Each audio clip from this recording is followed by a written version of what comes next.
se croirait au pays de Cocagne, c'est merveilleux.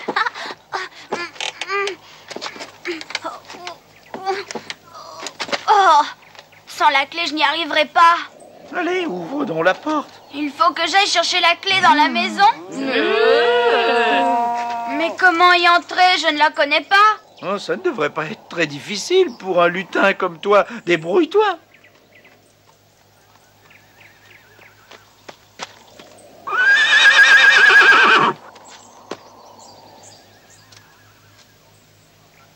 Ah, je ne m'étais pas trompé. Le cheval que le marchand voulait me vendre ce soir est là dehors.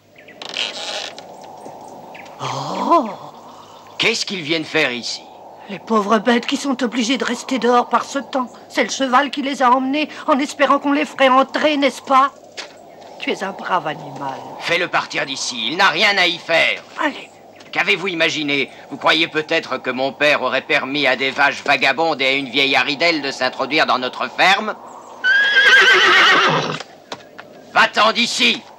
Débarrasse-moi de ta présence et tous les autres aussi! Avez-vous compris? Ou faut-il que je vous le fasse comprendre autrement? Ne manquez plus que ça, que vous veniez mendier à ma porte. Je ne veux plus vous voir, compris?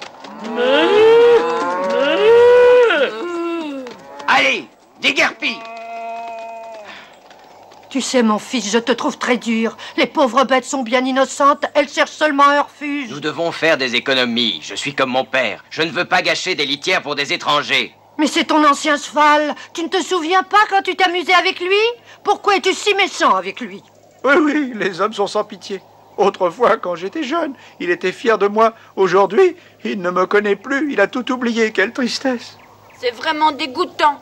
Ça me fait penser à un jeune gardeur d'oie que je connais bien. Faites-moi le plaisir de ne pas vous disputer tous les deux. Ça ne ferait que compliquer la situation, hélas. Les hommes sont comme ça. Oh, regardez qui arrive sur la route. Tu vois, c'est la ferme dont je t'ai parlé. Ils vont certainement nous accueillir. Ce serait formidable. Viens.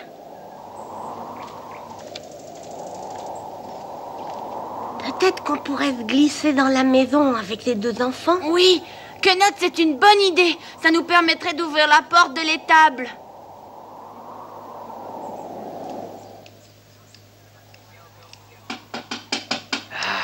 Qui vient encore nous déranger? Quelqu'un qui cherche un refuge par ce mauvais temps. Nous sommes Anna et Britt-Marie et nous voudrions passer la nuit chez vous, s'il vous plaît. Je ne tiens pas un hôtel. Oh, voyons, tu ne peux pas laisser ces petites dehors. Il fait un temps épouvantable. Les gens chez qui nous sommes nous ont envoyé mendier. Mais ces derniers jours, nous n'avons pas eu de chance. Nous avons très peu mangé et Britt est très fatiguée.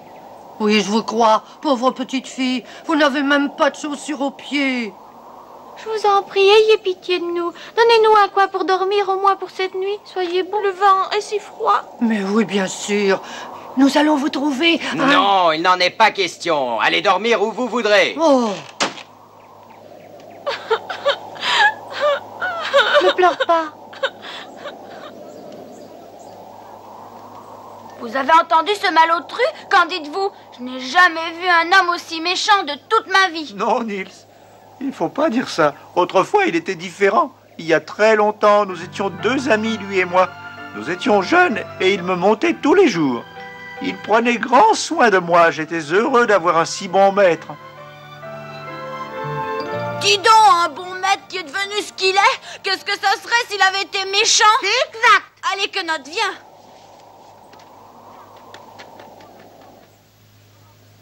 ces pauvres enfants là dehors me font pitié. Comment peut-on être aussi cruel?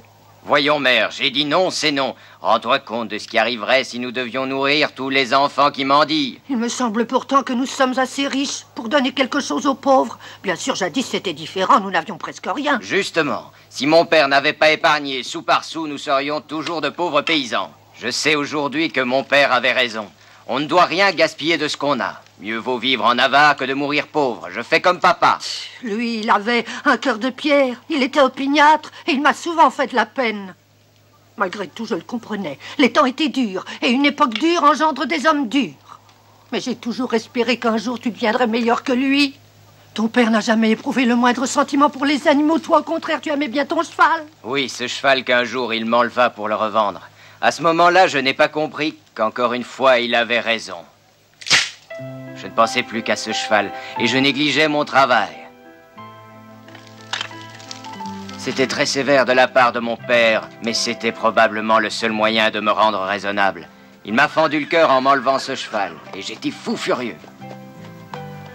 J'allais quelquefois sur la route de Rébro et je guettais, espérant le voir passer par là.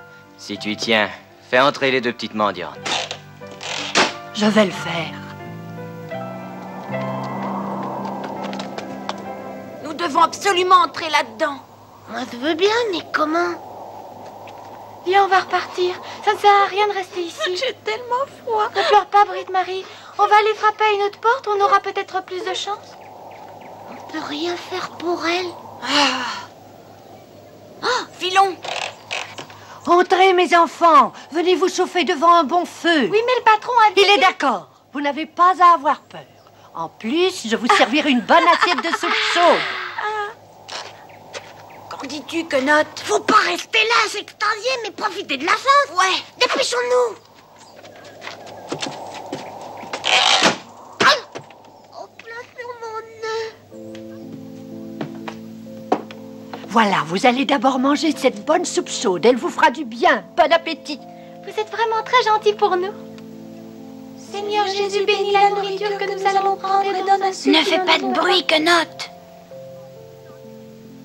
C'est très bien, mes enfants. Qui vous a enseigné cette prière? C'est notre maman.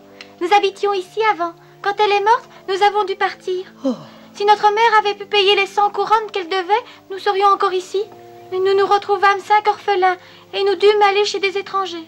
Vous me faites pitié, vous devez avoir eu la vie dure. Maintenant, les gens chez qui nous habitons nous envoient sur les routes pour mendier.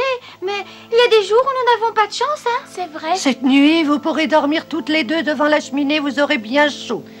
Oui, mais le patron ne sera sûrement pas content. Il ne dira rien, car en réalité, sous des dehors bourrus, il a très bon cœur, vous savez. Et maintenant que vous voilà rassasiés, il est temps d'aller dormir. Je trouve que tu en fais un peu trop, maman. Tu m'as dit tout à l'heure de les faire entrer et maintenant tu cries. On pouvait quand même leur offrir une soupe, ce n'est pas grand-chose. C'est du gaspillage. Nous avons déjà eu assez d'ennuis avec les parents de ces Nous ne va-nu-pieds. serions pas forcés de mendier si vous n'aviez pas été aussi dur autrefois. Que l'hospice des pauvres s'occupe de vous. Le reste, je m'en fiche. Allez travailler ou vivez au crochet de qui vous voudrez. Mais allez-vous-en de chez moi. Comment oses-tu parler ainsi? J'ai honte pour toi. C'était mon dernier mot. Je n'ai pas l'intention d'engraisser cette vermine sous mon toit. Britt-Marie, reviens. Attends un peu. Oh, tu sais très bien que c'est à cause de ton père.